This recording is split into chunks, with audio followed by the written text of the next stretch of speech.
미국이 발칵 뒤집혔습니다. 트럼프의 횡포에 나토가 미국을 버리고 한국의 손을 잡았기 때문입니다. 방위비 안 내면 절대 돕지 않겠다 라며 동맹국들을 겁박하던 트럼프. 미국 방산업체들마저 유럽에 웃돈을 요구하며 횡포를 부렸습니다. 누구도 미국을 대체할 수 없다 라고 믿었기 때문이죠. 하지만 단 72시간 뒤 미국의 모든 확신이 박살나고 말았습니다. 미국에 굽힐 줄 알았던 나토 12개국이 미국을 버리고 한국을 선택한 겁니다.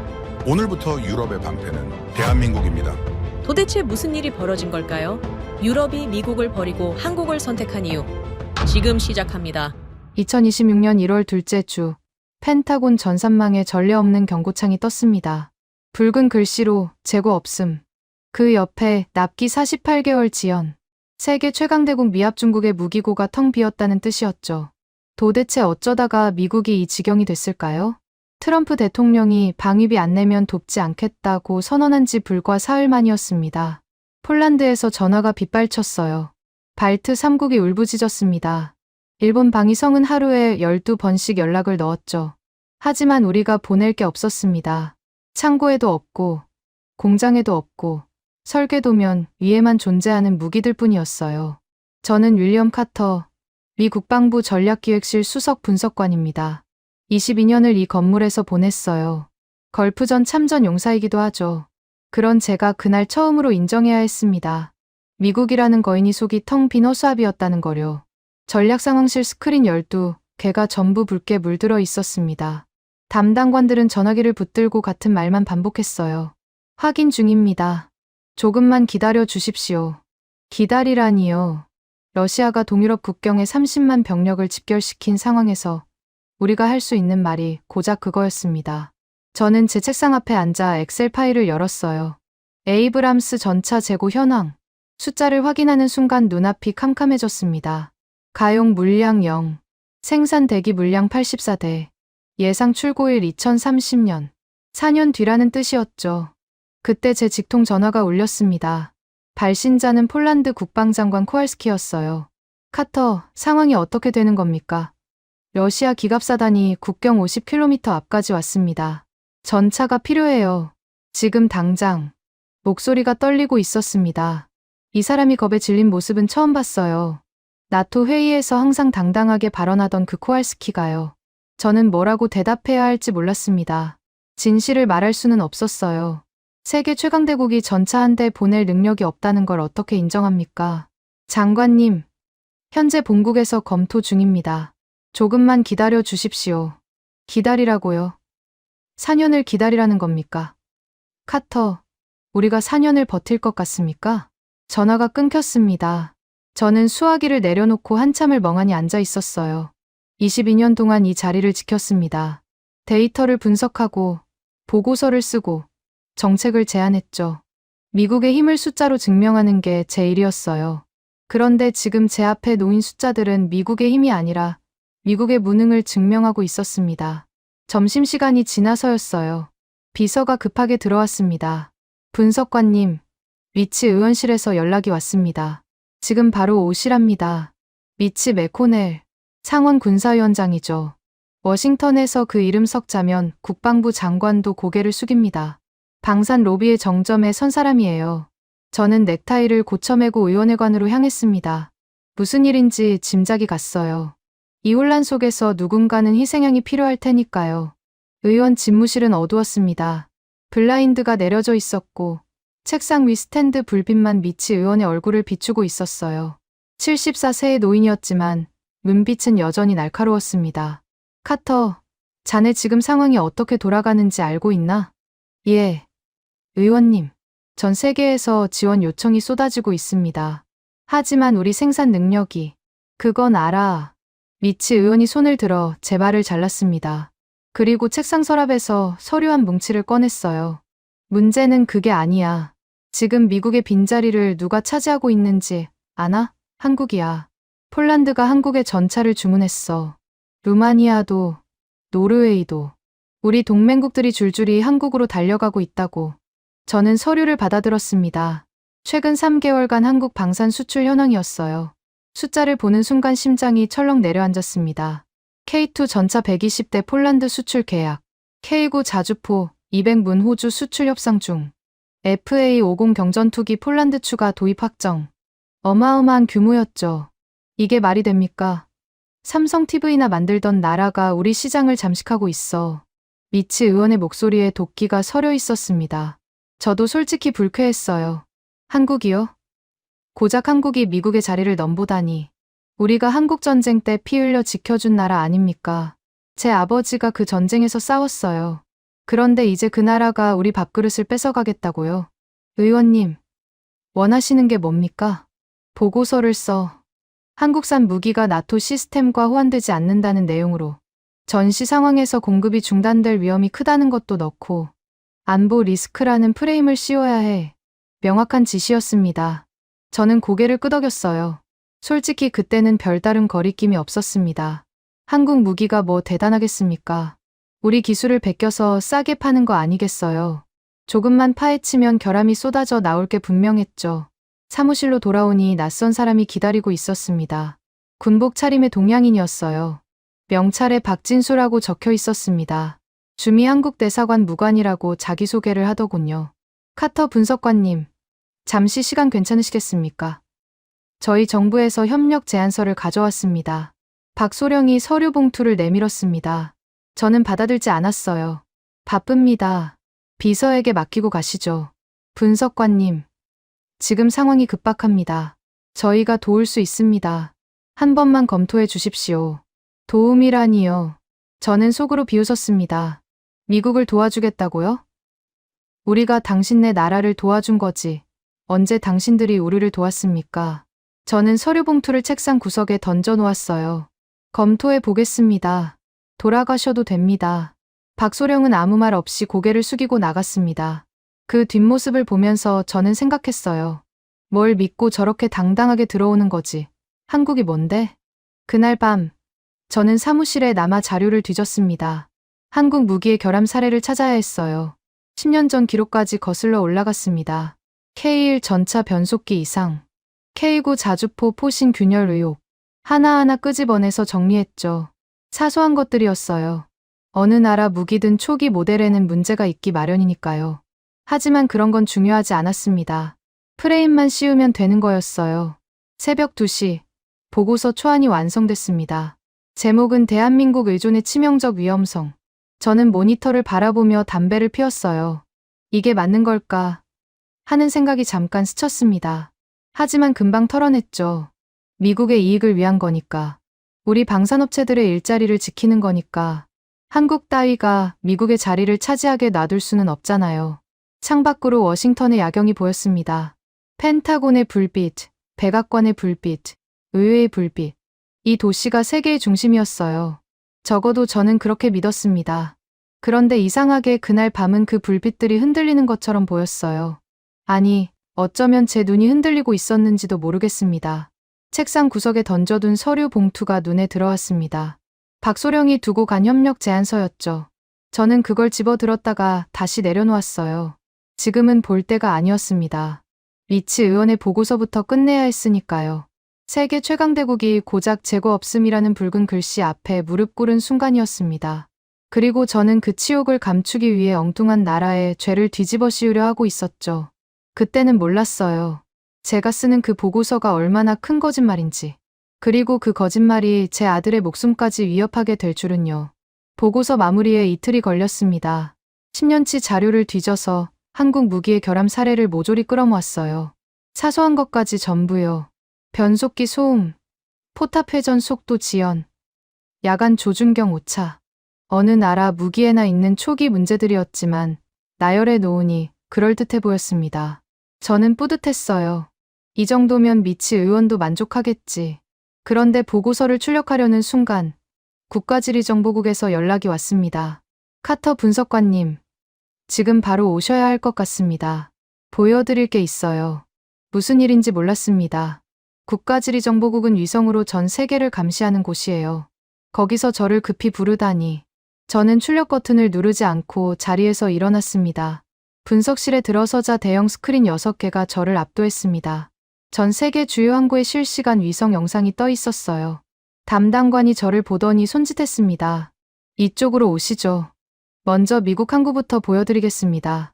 화면이 전환됐습니다. 버지니아, 노퍽 항. 미 해군의 심장부죠. 그런데 이상했어요. 부두가 텅 비어 있었습니다. 컨테이너 크레인은 멈춰 있었고 선박한 척 보이지 않았어요. 마치 유령 항구 같았습니다. 다음은 독일 함부르크입니다. 마찬가지였어요. 유럽 최대 항구라는 곳이 죽은 듯 고요했습니다.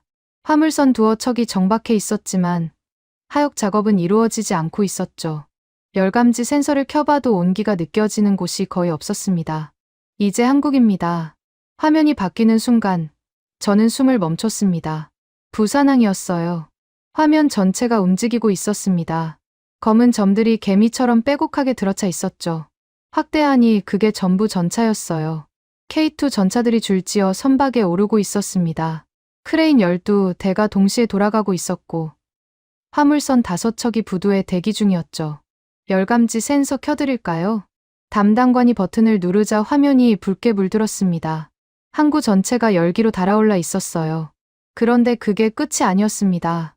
여기가 창원공단입니다. 공장 지대 전체가 새빨갛게 타오르고 있었습니다. 24시간 가동 중이라는 뜻이죠. 새벽 3시인데도 공장마다 불빛이 쏟아져 나오고 있었어요. 용접 불꽃이 위성에서도 보일 정도였습니다. 저는 말문이 막혔습니다. 이게 가능합니까? 미국과 독일이 멈춰버린 사이에 한국은 혼자서 쉬지 않고 달리고 있었어요. 마치 세계가 잠든 밤에 홀로 깨어있는 심장처럼요. 저게 전부 진짜입니까? 위성은 거짓말을 못합니다. 분석관님. 아니, 저건 말이 안 돼요. 저는 고개를 저었습니다. 분명 뭔가 속임수가 있을 겁니다. 저 정도 물량을 저 속도로 찍어내는 게 물리적으로 가능할 리 없잖아요. 저건 가짜일 겁니다. 풍선으로 만든 디코이거나 불량품을 마구 찍어내는 덤핑이에요. 안전 규정을 무시하고 기계를 혹사시키는 거라고요. 담당관이 묘한 표정을 지었습니다. 믿거나 말거나 그건 제 판단이라는 얼굴이었죠. 저는 분석실을 나와 곧장 미치 의원에게 전화했습니다.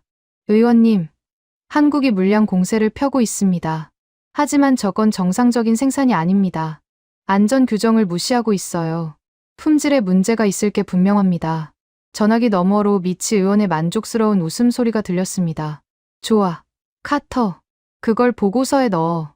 한국이 덤핑으로 시장을 교란하고 있다고. 품질 검증이 안 된 무기를 동맹국에 떠넘기고 있다고 써.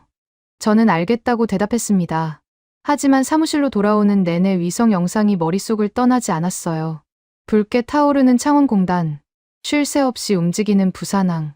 저게 정말 가짜일까요? 저게 정말 불량품일까요? 다음 날 아침, 박진수 소령을 호출했습니다. 직접 물어보기로 한 거예요. 저는 위성 사진을 책상 위에 펼쳐놓고 그를 기다렸습니다. 박소령이 들어왔습니다. 여전히 무표정한 얼굴이었어요. 저는 사진을 가리키며 단도직입적으로 물었습니다. 이 물량을 어떻게 설명할 겁니까? 도대체 고철을 얼마나 헐값에 넘기는 겁니까? 박소령은 사진을 한참 들여다봤습니다. 그리고 아무 말 없이 서류 가방을 열었어요. 서류 뭉치 하나를 꺼내 제 앞에 놓았습니다. 선적 화물 운송장 원본입니다. 모든 선박의 출항 기록과 화물 명세가 적혀 있습니다. 저는 서류를 훑어봤습니다. 날짜, 선박명, 화물 내역, 수량, 빈틈없이 정리돼 있었어요. 하지만 서류야 얼마든지 꾸밀 수 있잖아요. 서류는 조작할 수 있습니다. 소령. 그렇다면 이건 어떻습니까? 박소령이 주머니에서 스마트폰을 꺼냈습니다. 화면을 켜서 제 앞에 들이밀었어요. 실시간 CCTV 영상이었습니다. 부산항 현장이 고스란히 보였죠. 화면 속에서 K2 전차가 굉음을 내며 스스로 움직이고 있었습니다. 자력으로 경사로를 올라 선박 안으로 들어가고 있었어요. 한 대, 두 대, 세 대, 줄지어 들어가는 전차들 뒤로 또 다른 전차들이 대기하고 있었습니다. 끝이 안 보였어요. 지금 이 순간에도 선적이 진행 중입니다. 화면 좌측 하단에 시각이 표시되어 있습니다. 저는 화면을 노려봤습니다. 워싱턴 시각으로 오전 10시. 한국은 자정이 넘은 시각이었어요. 그런데도 항구는 대낮처럼 환하게 불이 켜져 있었고 사람들이 분주히 움직이고 있었습니다. 이 시각에 저렇게 일합니까? 저희는 토론할 시간에 용접을 합니다. 분석관님. 박소령의 목소리에는 감정이 없었습니다. 자랑하는 것도 아니고 비꼬는 것도 아니었어요. 그냥 사실을 말하는 것뿐이었죠. 그게 더 거슬렸습니다. 저는 CCTV 화면을 뚫어지게 쳐다봤습니다. 조작이라고 우기고 싶었어요. 하지만 화면 속 전차들은 생생하게 움직이고 있었습니다. 엔진 소리가 여기까지 들리는 것 같았어요. 저건 풍선이 아니었습니다. 저건 CG가 아니었어요. 진짜 전차였습니다. 수십 대가, 아니 수백 대가 실시간으로 배에 실리고 있었죠. 할 말이 없어졌습니다. 물량은 인정할 수밖에 없었어요. 하지만 저는 포기하지 않았습니다. 마지막 카드가 남아 있었거든요. 좋습니다. 소령. 물량은 인정하겠습니다. 박소령이 고개를 살짝 끄덕였습니다. 하지만 저 속도로 만든 게 멀쩡할 리 없어요. 급하게 찍어낸 물건이 제대로 작동할 거라고 생각합니까? 현장에서 뚜껑을 열어보면 속사정이 드러날 겁니다. 박소령은 잠시 저를 바라봤습니다. 그리고 천천히 입을 열었어요. 직접 확인하고 싶으시다면 환영합니다. 저희는 숨길 것이 없습니다. 그 말투가 마음에 안 들었습니다. 너무 당당했어요. 뭔가 뒤통수를 칠 준비가 돼 있는 것 같았죠. 하지만 저도 물러설 수 없었습니다. 여기서 물러서면 제가 쓴 보고서가 거짓말이 되니까요. 좋습니다. 폴란드로 가겠습니다. 당신네 물건이 실제로 어떤지 내 눈으로 확인하겠어요. 저는 당장 항공편을 예약하라고 비서에게 지시했습니다. 박소령은 여전히 무표정한 얼굴로 서 있었어요. 저는 그를 노려봤습니다. 거기서 결함이 하나라도 나오면 당신네 나라는 끝입니다. 내가 확실히 매장시켜 주겠어요. 기대하겠습니다. 분석관님. 박소령이 나갔습니다. 문이 닫히자 저는 의자에 털썩 주저앉았어요. 손이 떨리고 있었습니다. 분노 때문인지 불안 때문인지 모르겠었어요. 아니, 어쩌면 둘 다였을 겁니다. 책상 위에 놓인 스마트폰 화면이 아직 켜져 있었습니다. 박소령이 두고 간 건 아니고 제가 찍어둔 CCTV 캡처 화면이었어요. 부산항에서 쉴 새 없이 움직이는 전차들. 자정이 넘은 시각에도 꺼지지 않는 공장 불빛. 저는 화면을 끄지 못하고 한참을 바라봤습니다. 숫자는 조작할 수 있습니다. 서류도 꾸밀 수 있어요. 하지만 지금 부산항에서 출항하는 저 5만 톤급 선박은 조작할 수 없었습니다. 저 안에 실린 전차들도요. 저는 그 사실을 인정하고 싶지 않았어요. 하지만 부정할 수도 없었습니다. 폴란드행 비행기는 이틀 뒤 출발이었습니다. 저는 그때까지 보고서 제출을 미루기로 했어요. 현장에서 결함을 찾아내면 보고서에 추가할 작정이었죠. 반드시 찾아낼 겁니다. 저 속도로 만든 물건이 완벽할 리 없으니까요. 창밖으로 해가 지고 있었습니다. 워싱턴의 하늘이 붉게 물들었어요. 저는 멍하니 그 풍경을 바라봤습니다.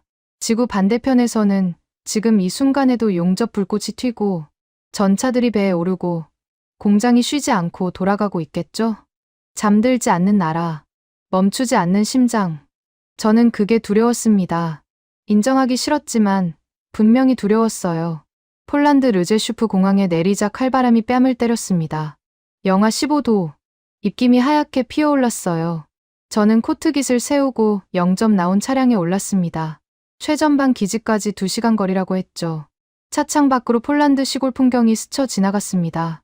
눈 덮인 평원, 듬성듬성 서 있는 농가, 군데군데 보이는 군용 차량. 러시아 국경이 불과 100km 앞이었어요. 긴장감이 느껴졌습니다. 이 나라 사람들은 지금 어떤 심정으로 살고 있을까요? 기지 정문에 도착하니 폴란드군 장교가 기다리고 있었습니다. 코알스키 장군의 부관이라고 자기소개를 하더군요. 카터 분석관님, 환영합니다. 장군님께서 본부에서 기다리고 계십니다. 저는 고개를 끄덕이고 차에서 내렸습니다. 그런데 기지 안 풍경이 이상했어요. 왼쪽으로는 미군 구역이 보였습니다. 성조기가 펄럭이고 있었죠. 그런데 사람이 별로 없었어요. 장비도 몇 대 안 보였고 막사 주변이 한산했습니다. 반면 오른쪽은 달랐습니다. 태극기가 걸린 구역에서는 사람들이 분주하게 움직이고 있었어요. 전차들이 줄지어 서 있었고 엔진 돌아가는 소리가 여기까지 들렸죠. 본부 건물에 들어서니 로비가 북적였습니다. 군인들, 민간인들, 통역관들이 뒤섞여 있었어요. 그런데 한가운데 원형 테이블에 앉아있는 사람들 구성이 눈에 들어왔습니다. 폴란드 장성 3명이 둘러앉아 있었는데 그 상석에 앉은 건 군인이 아니었어요. 동양인 여성이었습니다. 정장 차림에 안경을 쓴 30대 중반쯤 되어 보이는 사람이었죠. 저는 안내 장교에게 물었습니다. 저 사람은 누굽니까? 한화에어로스페이스 기술지원팀장 이민영 박사입니다. 오늘 긴급 기술 협의가 있어서요. 기술지원팀장이라고요? 민간 기업 직원이 폴란드 장성들 사이에서 상석에 앉아 있다니. 저는 눈을 의심했습니다. 미군 장성이 와도 저 자리는 쉽게 내주지 않을 텐데요. 코알스키 장군이 저를 발견하고 자리에서 일어났습니다. 악수를 나누며 인사했죠. 카터 분석관, 멀리서 오시느라 고생했습니다. 장군님, 바로 현장을 보고 싶습니다. 한국 장비들이 실제로 어떤 상태인지 확인하러 왔어요. 코알스키 장군의 표정이 묘하게 변했습니다. 뭔가 말하고 싶은 게 있는 것 같았지만 일단 고개를 끄덕였어요. 좋습니다. 정비구로 안내하겠습니다. 우리는 건물을 나와 장비 집결지로 향했습니다. 걸어가는 동안 저는 계속 주변을 살폈어요. 미군 구역 쪽은 확실히 활기가 없었습니다. 에이브람스 전차 몇 대가 덮개를 쓴 채 세워져 있었고 정비병 두어 명이 담배를 피우고 있었죠. 반면 한국 장비 구역은 완전히 달랐습니다. K2 전차 수십 대가 가지런히 정렬해 있었고 정비병들이 바쁘게 움직이고 있었어요. 뭔가가 계속 돌아가고 있다는 느낌이었죠. 저는 코알스키 장군에게 물었습니다. 미군 장비는 왜 저렇게 방치돼 있습니까? 장군이 한숨을 쉬었습니다. 부품이 없어요. 분석관. 에이브람스 변속기 부품을 요청한 게 6개월 전입니다.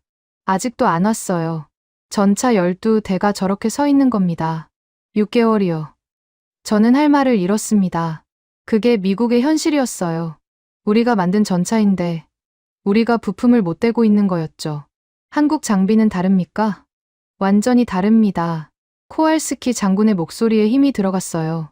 지난달 K2 한 대에서 유아포스 이상이 발견됐습니다. 한국에 연락했더니 이틀 만에 교체 부품이 도착했어요. 엔지니어까지 딸려서요. 사흘 만에 완전 복구됐습니다. 이틀이요. 저는 속으로 계산했습니다. 한국에서 폴란드까지 항공화물로 이틀. 그건 거의 불가능에 가까운 속도였어요. 우리는 부품 하나 보내는 데 의회 승인만 3개월이 걸리는데요. 정비구에 도착했습니다. 거대한 경납고 안에 K9 자주포 8문이 정렬해 있었어요. 저는 곧장 가장 가까운 자주포로 걸어갔습니다. 이제 본격적으로 확인할 차례였죠. 엔진룸을 열어주십시오. 정비병이 해치를 열었습니다. 저는 주머니에서 흰 장갑을 꺼내 끼웠어요. 22년 동안 수백 대의 장비를 검수한 경험이 있습니다. 어디를 봐야 하는지 정확히 알고 있었죠. 엔진룸 안으로 상체를 집어넣었습니다. 손으로 이곳저곳을 훑었어요. 유압 라인, 연료 호스, 냉각수 파이프, 기름때가 묻어나오길 기대했습니다. 급하게 조립한 장비라면 반드시 어딘가에 누유 흔적이 있을 테니까요. 그런데 아무것도 없었습니다. 장갑에 묻어나온 건 기름때가 아니었어요. 완벽하게 마감된 도장 가루뿐이었습니다. 저는 손가락을 비벼봤습니다. 먼지 한 톨 없었어요. 다른 부분을 확인했습니다. 볼트 체결 상태, 배선 정리, 용접 부위. 전부 교과서에 나올 법한 수준이었어요. 아니, 교과서보다 나았습니다. 우리 미국 공장에서 이 정도로 꼼꼼하게 마감하는 걸 본 적이 없었거든요. 저는 엔진룸에서 나와 다른 자주포로 갔습니다. 똑같았어요. 세 번째, 네 번째도 마찬가지였죠. 결함을 찾을 수 없었습니다. 단 하나도요. 얼굴이 달아올랐습니다. 이게 말이 됩니까? 저 속도로 찍어낸 물건이 왜 이렇게 완벽한 겁니까? 저는 장갑을 벗어 주머니에 쑤셔 넣었어요. 손이 떨리고 있었습니다. 그때 뒤에서 목소리가 들렸습니다. 분석관님, 찾으시는 게 있으신가요? 돌아보니 아까 그 여성이었습니다.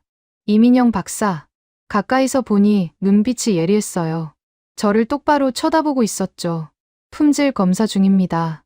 결과가 어떻습니까? 저는 대답하지 않았습니다. 뭐라고 말해야 할지 몰랐거든요. 결함을 못 찾았다고 인정할 수는 없었어요. 이민영 박사가 미소를 지었습니다. 비웃는 건 아니었어요. 그냥 담담한 표정이었죠. 저희 장비가 궁금하시면 뭐든 물어보셔도 됩니다. 숨길 것 없습니다. 그 말투가 박진수 소령과 똑같았습니다. 너무 당당해서 오히려 화가 났어요. 저는 코알스키 장군에게 돌아섰습니다. 장군님, 잠깐 따로 말씀 나눌 수 있겠습니까? 우리는 경납고 한쪽으로 이동했습니다. 저는 목소리를 낮췄어요. 장군님, 솔직히 말씀드리겠습니다. 한국 장비에 대한 의존도가 너무 높아지고 있습니다. 이건 장기적으로 안보 리스크가 될 수 있어요. 코알스키 장군이 저를 빤히 쳐다봤습니다. 한참 동안 말이 없더니 입을 열었어요. 카터 분석관, 한 가지 물어보겠습니다. 지금 러시아 국경에 30만 병력이 집결해 있습니다. 내일 당장 전쟁이 터져도 이상하지 않아요. 그런데 미국은 언제 물건을 보내줄 겁니까? 저는 대답하지 못했습니다. 미국사는 서류에만 있습니다. 분석관, 카탈로그에만 있어요. 하지만 한국사는 내 눈앞에 있습니다. 지금 당장 굴러가고 지금 당장 쏠 수 있어요. 서류와 실물 중에 뭘 선택하겠습니까? 목소리가 날카로웠습니다. 저는 입술을 깨물었어요.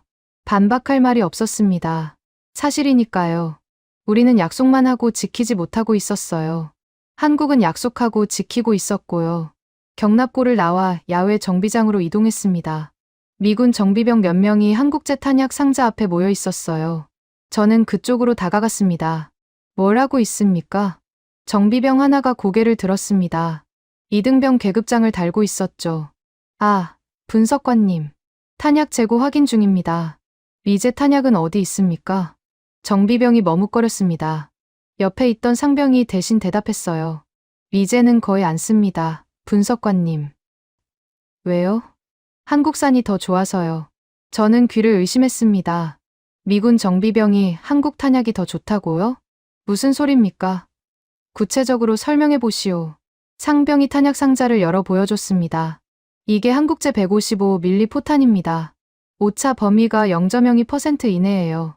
미제는 0.05% 정도 되거든요. 숫자로는 별것 아닌 것 같지만 현장에서는 차이가 큽니다. 어떤 차이요? 탄걸림이 없어요. 미제 쓸 때는 10발에 한 번꼴로 재장전 불량이 생겼거든요. 한국제는 1000발 쏴도 한 번도 안 걸렸습니다. 저는 말문이 막혔습니다. 탄걸림이 없다고요? 그건 생사를 가르는 문제였어요.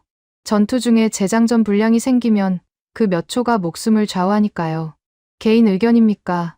아니면 공식 보고된 내용입니까? 공식 보고됐습니다. 분석관님.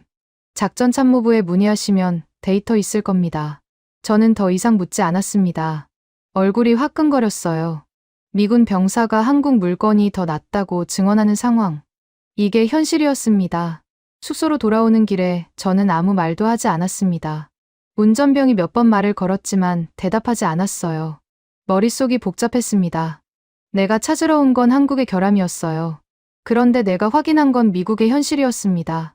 녹슨 장비, 없는 부품, 지켜지지 않는 약속. 그게 우리였어요. 숙소 방에 들어서자마자 침대에 털썩 주저앉았습니다. 창밖으로 기지의 불빛이 보였어요. 한국 장비구역에서는 여전히 엔진 소리가 들려왔습니다. 밤이 깊어도 멈추지 않는 소리였죠. 저는 주먹을 불끈 쥐었습니다. 아직 끝난 게 아니었어요. 정비 상태가 좋은 건 인정합니다. 탄약 품질도 그렇고요. 하지만 진짜 실력은 실전에서 드러나는 법이죠. 내일 합동 사격 훈련이 예정돼 있었습니다. 거기서 미천이 드러날 겁니다. 급조한 물건이 독일제나 프랑스제를 이길 리 없잖아요. 저는 스마트폰을 꺼내 미치 의원에게 문자를 보냈습니다. 현장 확인 중. 내일 사격 훈련에서 결정적 증거 확보 예정. 보내고 나서 화면을 껐습니다. 손이 여전히 떨리고 있었어요. 분노 때문인지, 불안 때문인지, 아니면 내가 틀렸을지도 모른다는 두려움 때문인지. 솔직히 구분이 안 됐습니다. 창밖에 엔진 소리가 점점 커지는 것 같았어요. 마치 저를 비우는 것처럼요. 새벽 5시에 눈을 떴습니다. 창밖을 보니 눈보라가 몰아치고 있었어요. 영하 20도. 훈련하기엔 최악의 날씨였죠. 하지만 저는 오히려 기대가 됐습니다. 혹한이야말로 장비의 진짜 실력을 드러내는 법이니까요. 급조한 물건은 추위에 약합니다. 오늘 한국 장비의 미천이 드러날 거예요. 훈련장에 도착하니 나토 각국 장교들이 이미 모여 있었습니다. 독일, 프랑스, 영국, 폴란드. 관전석에는 별이 주렁주렁 달린 장군들이 망원경을 들고 앉아 있었어요. 저도 그 사이에 자리를 잡았습니다. 심장이 두근거렸어요. 드디어 진짜 실력을 볼 수 있는 겁니다. 첫 번째 종목은 기동 사격이었습니다. 험지를 주행하면서 표적을 맞히는 훈련이죠. 전차의 가장 기본적인 능력을 시험하는 겁니다. 멈춰서 쏘는 건 누구나 해요. 달리면서 마치는 게 진짜 실력이죠. 독일 레오파드2가 먼저 출발했습니다. 전차의 명가답게 위용이 대단했어요. 65톤의 거구가 천천히 움직이기 시작했죠. 그런데 험지 구간에 들어서자 문제가 생겼습니다. 차체가 심하게 흔들렸어요. 포탑이 좌우로 출렁거렸습니다. 조준선이 흔들리는 게 망원경으로도 보였죠.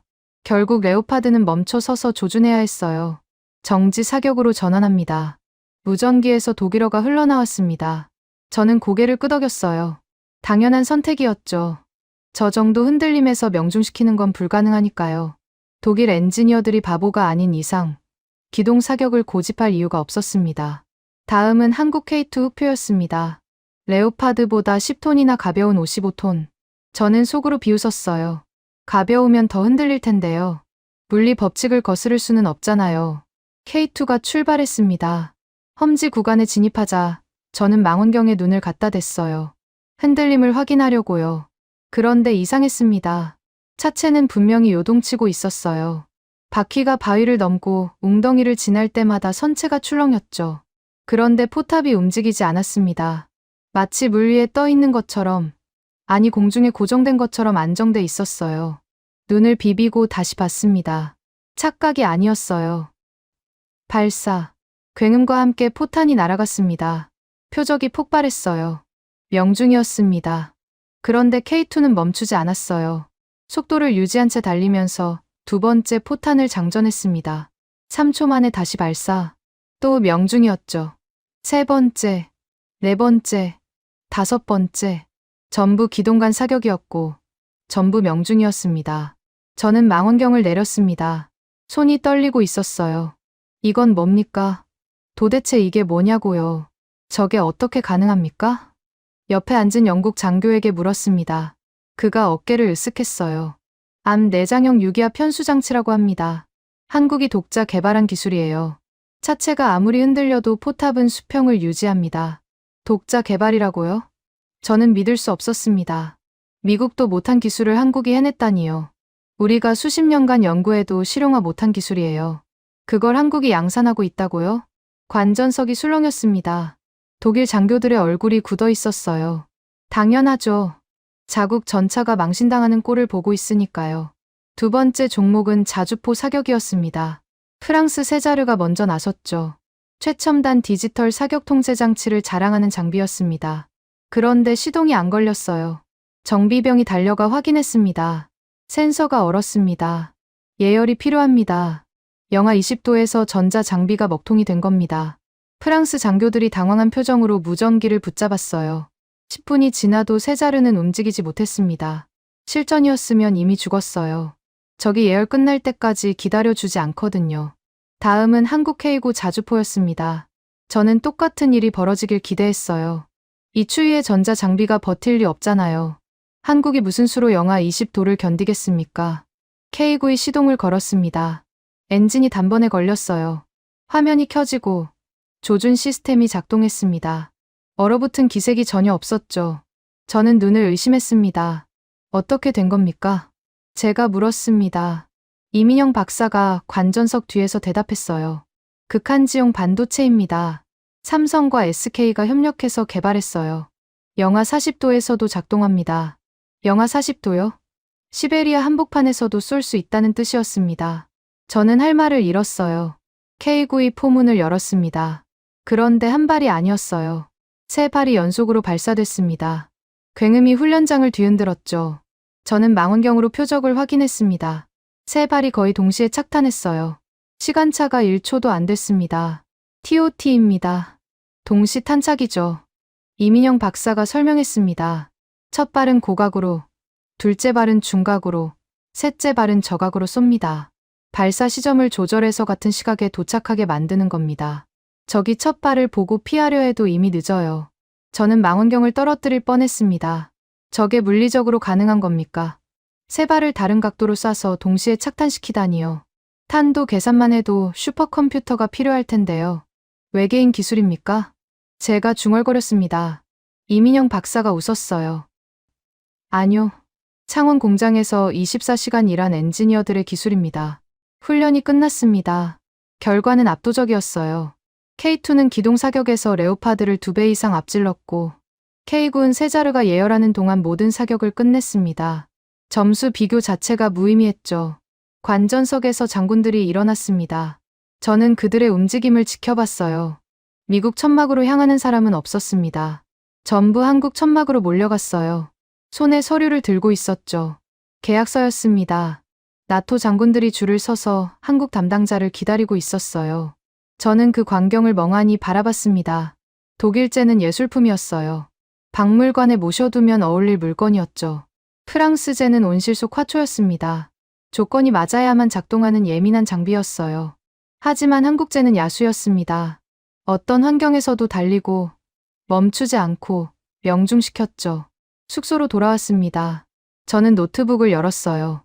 며칠 전에 작성한 보고서 파일이 화면에 떴습니다. 대한민국 의존의 치명적 위험성. 저는 그 제목을 한참 바라봤어요. 손가락이 키보드 위에서 멈췄습니다. 이 보고서는 거짓말이었어요. 제가 쓴 모든 문장이 틀렸습니다. 한국 무기는 깡통이 아니었어요. 기술력 자체가 세계 최고 수준이었습니다. 창밖에서 눈보라가 여전히 몰아치고 있었습니다. 한국 장비 구역에서는 또다시 엔진 소리가 들려왔어요. 훈련이 끝났는데도 점검을 하고 있는 모양이었죠. 저는 커튼을 닫았습니다. 그 소리가 듣기 싫었거든요. 내가 틀렸다는 걸 계속 상기시키는 것 같아서요. 그날 밤 호텔 방에서 뒤척이고 있는데 전화가 울렸습니다. 펜타곤 상황실이었어요. 분석관님, 긴급 상황입니다. 러시아군이 국경 쪽으로 이동하고 있습니다. 잠이 확 달아났습니다. 저는 벌떡 일어나 노트북을 켰어요. 위성 영상이 실시간으로 전송되고 있었습니다. 러시아 기갑부대가 대규모로 움직이고 있었어요. 방향은 폴란드 국경이었죠. 규모가 어느 정도입니까? 전차 200대 이상으로 추정됩니다. 지원 부대까지 합치면 5,000명 규모예요. 심장이 쿵쾅거렸습니다. 이건 훈련이 아니었어요. 진짜 위기였죠. 저는 곧바로 코알스키 장군에게 연락했습니다. 장군님, 상황 파악하고 계십니까? 알고 있습니다. 카터. 지금 긴급 대책 회의 중이에요. 추가 물량이 필요합니다. 당장요. 저는 워싱턴에 연락했습니다. 국방부 조달실로 전화를 돌렸죠. 담당자가 받았어요. 긴급 상황입니다. 폴란드의 전차와 자주포를 추가 지원해야 합니다. 최대한 빨리요. 전화기 너머로 한숨 소리가 들렸습니다. 분석관님, 지금 창고에 물량이 없습니다. 아시잖아요. 그럼 생산 라인에서 빼서라도 보내야죠. 그것도 불가능합니다. 로키드 측에서 조건을 달았어요. 무슨 조건입니까? 담당자가 잠시 말을 멈췄습니다. 그리고 목소리를 낮췄어요. 웃돈 50%를 요구하고 있습니다. 그래야 1년 내에 납품이 가능하대요. 저는 귀를 의심했습니다. 웃돈 50%요? 동맹국이 러시아 위협에 직면한 상황에서 자국 방산업체가 바가지를 씌우겠다고요? 지금 장난합니까? 전쟁 나면 어쩌려고 그럽니까? 저도 압니다. 분석관님. 하지만 업체 측 입장이 완강해요. 긴급 물량은 추가 비용이 든다는 겁니다. 저는 전화를 끊었습니다. 손이 부들부들 떨렸어요. 분노 때문이었습니다. 이게 미국입니까? 동맹이 위기에 처했는데 돈 타령이나 하고 있어요. 우리가 이렇게 썩었던 겁니까? 30분 뒤 코알스키 장군에게서 다시 연락이 왔습니다. 카터, 한국 측에서 연락이 왔습니다. 한국이요? 뭐래요? 즉시 선적하겠답니다. 자국군 물량을 빼서라도 보내겠대요. 저는 멍해졌습니다. 뭐라고요? 자국군 물량을 빼서요? 조건이 뭡니까? 없습니다. 동맹의 위기는 우리의 위기라고 그것만 말하더군요. 전화를 끊고 한참을 멍하니 앉아 있었습니다. 같은 상황에서 미국 업체는 웃돈을 요구했어요. 한국은 자기들 몫을 떼어서 보내겠다고 했죠. 이게 말이 됩니까? 도대체 누가 진짜 동맹입니까? 그때 스마트폰이 다시 울렸습니다. 화면을 보니 영상통화 요청이었어요. 발신자는 마이클. 제 아들이었습니다. 동유럽 최전방에 배치된 26살 중위. 저는 급히 통화 버튼을 눌렀어요. 마이클, 괜찮아? 무슨 일이야? 화면이 켜졌습니다. 아들의 얼굴이 보였어요. 그런데 이상했습니다. 배경이 전차 안이 아니었어요. 밖이었습니다. 그리고 아들이 서 있는 곳이 미군 장비가 아니었어요. 아빠, 나 지금 한국군 전차 위야. 무슨 소리야? 아들이 카메라를 돌렸습니다. 화면에 진흙탕이 보였어요. 그 안에 에이브람스 전차가 반쯤 빠져 있었습니다. 궤도가 헛돌고 있었죠. 완전히 기동불능 상태였어요. 미제가 퍼졌어. 아빠, 진흙에 빠졌는데 못 빠져나와. 엔진도 과열됐고. 저는 말문이 막혔습니다. 화면 속에서 아들이 다시 카메라를 돌렸어요. K2 전차가 보였습니다. 한국군 병사들이 미군들에게 뭔가를 건네주고 있었어요. 식량인 것 같았습니다. 한국 형님들이 우릴 구해줬어. 우리 중대 전차 4대가 다 퍼졌는데 한국군이 와서 견인해줬어. 지금 한국 전차 뒤에 숨어 있어. 아들의 목소리가 떨리고 있었습니다. 아빠, 쪽팔려서 죽겠어. 미군이 한국군 뒤에 숨다니. 그런데 어쩔 수가 없어. 우리 장비론 못 싸워. 제발 한국 거 보내줘. 아빠가 펜타곤에서 일하잖아. 뭐라도 해줘. 저는 대답하지 못했습니다. 목이 막혀서 소리가 안 나왔어요. 화면 속 아들의 눈에 눈물이 고여 있었습니다. 26살짜리 청년이 위압 중국 육군 장교가 울먹이고 있었어요. 아빠, 무서워. 러시아가 오고 있어. 근데 우리 전차는 안 움직여. 한국 형님들이 없었으면 우린 벌써 죽었어. 통화가 끊겼습니다. 신호가 불안정했던 모양이에요. 저는 스마트폰을 들고 한참을 서 있었습니다. 다리에 힘이 풀렸어요. 침대에 털썩 주저앉았습니다. 내 아들이에요. 내 하나뿐인 아들이 죽을 뻔한 겁니다. 미국 전차를 믿고 전방에 갔는데 그 전차가 진흙탕에서 퍼졌어요. 그리고 한국군이 구해줬습니다. 눈물이 났습니다. 주체할 수 없었어요. 22년을 펜타곤에서 일했습니다. 미국의 힘을 믿었어요. 우리가 세계 최강이라고 자부했죠. 그런데 내 아들을 살린 건 그 힘이 아니었습니다. 창원 공장에서 밤새워 용접한 사람들이었어요. 부산항에서 24시간 선적한 사람들이었죠. 저는 가방을 뒤졌습니다. 미치 의원이 보낸 보고서 가이드라인이 있었어요. 한국 무기를 매장시키라는 지시서였죠. 저는 그 종이를 꺼내 들었습니다. 손이 떨렸어요. 이걸 따랐으면 어떻게 됐을까요? 한국 무기 도입이 막혔으면요. 폴란드에 K2가 없었으면요. 내 아들은 지금 어디 있었을까요? 저는 종이를 찢었습니다. 1번, 2번, 3번. 갈기갈기 찢어서 화장실로 갔어요. 변기에 넣고 물을 내렸습니다. 종이 조각들이 소용돌이치며 사라졌어요. 거울을 봤습니다. 58살 먹은 남자가 눈물 범벅이 된 얼굴로 서 있었어요. 이게 나였습니다. 오만했던 펜타곤 분석관. 한국을 무시하고 데이터를 왜곡하고 거짓 보고서를 쓰려 했던 인간. 그런 내가 한국 때문에 아들을 살렸어요. 세면대에 물을 틀었습니다. 찬물로 얼굴을 씻었어요. 정신을 차려야 했습니다. 아직 끝난 게 아니었어요. 청문회가 남아 있었습니다. 미치 의원은 여전히 한국을 매장시키려 하고 있었죠. 저는 노트북을 열었습니다. 보고서 파일을 삭제했어요. 대한민국 의존의 치명적 위험성. 그 파일이 휴지통으로 들어갔습니다. 그리고 새 문서를 열었어요. 제목을 적었습니다. 글로벌 안보 공급망의 붕괴와 유일한 대안. 부제는 K-스탠다드. 손가락이 키보드 위에서 멈추지 않았어요. 써야 할 말이 너무 많았습니다. 내 아들의 목숨을 구한 건 펜타곤의 정책이 아니었습니다. 워싱턴의 로비스트도 아니었어요. 창원 공장의 용접공들이었습니다. 거제 조선소의 엔지니어들이었죠. 부산항에서 밤새 일한 항만 노동자들이었어요. 창밖이 밝아오고 있었습니다. 눈보라가 그치고 있었어요. 저는 밤새 글을 썼습니다. 진실을 담은 보고서를요. 이제 워싱턴으로 돌아가야 합니다. 청문회에서 모든 걸 말할 겁니다. 미치 의원이 뭐라 하든 상관없어요. 내 아들을 살린 나라를 매장시킬 수는 없으니까요. 워싱턴으로 돌아온 건 청문회 하루 전이었습니다. 비행기에서 내리자마자 미치 의원 비서에게서 연락이 왔어요. 의원님께서 지금 바로 오시랍니다. 피할 수 없었습니다. 저는 의원회관으로 향했어요. 엘리베이터를 타면서 심장이 두근거렸습니다. 이제 돌이킬 수 없는 선택을 해야 했어요. 집무실 문을 열자 미치 의원이 소파에 앉아 위스키를 마시고 있었습니다. 저를 보더니 잔을 들어 올렸죠. 카터, 고생했네. 폴란드는 어땠나? 의원님, 드릴 말씀이 있습니다.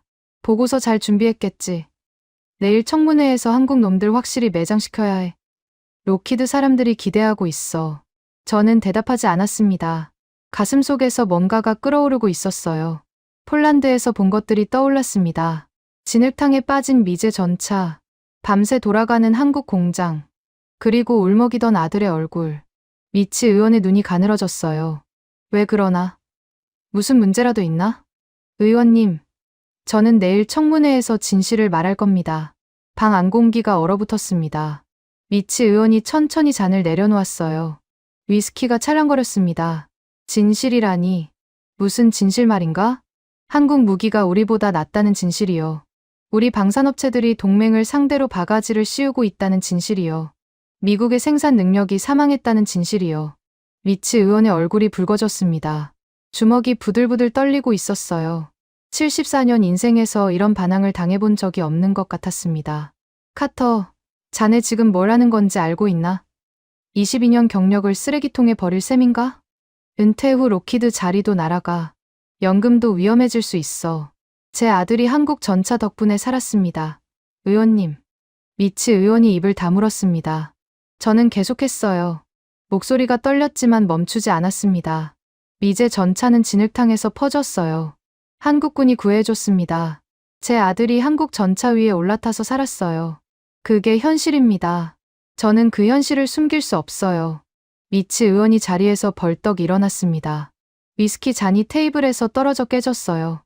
이 배신자 같으니. 내가 자네를 어떻게 키웠는데. 자네 같은 무명 분석관을 누가 차관 보급으로 올려줬나? 키워주신 게 아니라 이용하신 거죠. 저는 더 이상 의원님의 체스말이 아닙니다. 저는 돌아서서 문을 열었습니다. 손잡이가 차가웠어요.